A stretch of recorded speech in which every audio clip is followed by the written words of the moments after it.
মাকামে ইব্রাহিম হল ইসলামের ইতিহাসে অত্যন্ত বরকতময় একটি নিদর্শন। এটি মূলত একটি পাথর যার উপর দাঁড়িয়ে হযরত ইব্রাহিম আলাইহিসসালাম পবিত্র কাবা ঘরের দেওয়াল গেঁথেছিলেন।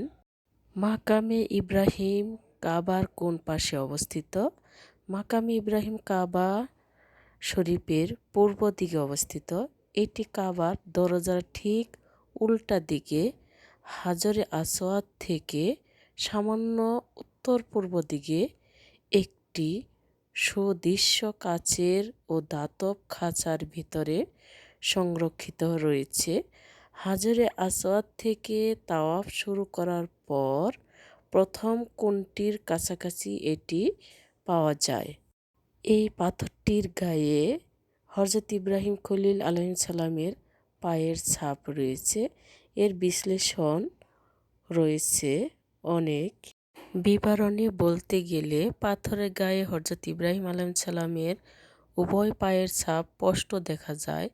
ছাপ দুটো পাথরের বেশ গভীরে দেখা যাচ্ছে।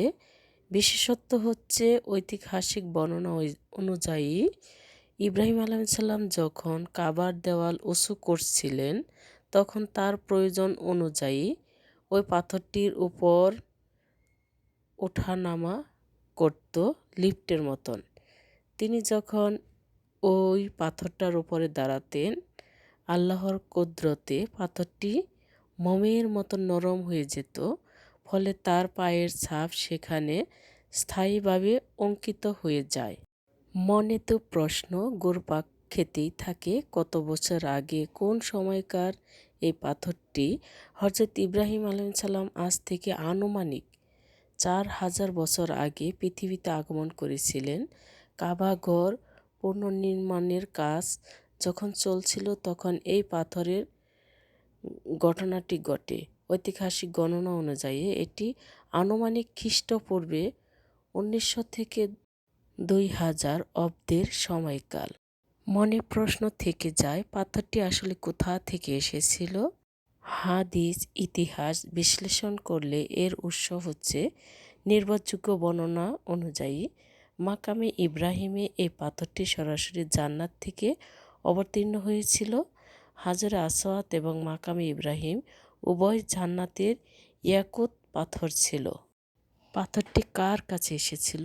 কাবা নির্মাণের সময় যখন দেওয়াল ইব্রাহিম আলাইহিসসালামের হাতের নাগালের বাহিরে চলে যায় তখন তার পুত্র হযরত ইসমাইল আলাইহিসসালাম এই পাথরটি তার পিতার জন্য নিয়ে আসেন পাহাড় থেকে, যেন তিনি এর উপরে দাঁড়িয়ে কাজ করতে পারেন।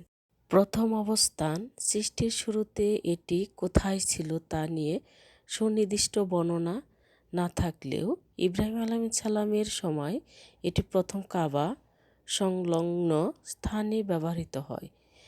আগে এটি কাবার দেওয়ালের সাথেই সংযুক্ত ছিল। পরবর্তীতে ভিড় কমানোর সুবিধার্থে হযরত উমর রাহমাতুল্লাহর শাসনামলে এটি বর্তমান যেখানে আছে সেখানে সরিয়ে আনা হয়েছিল।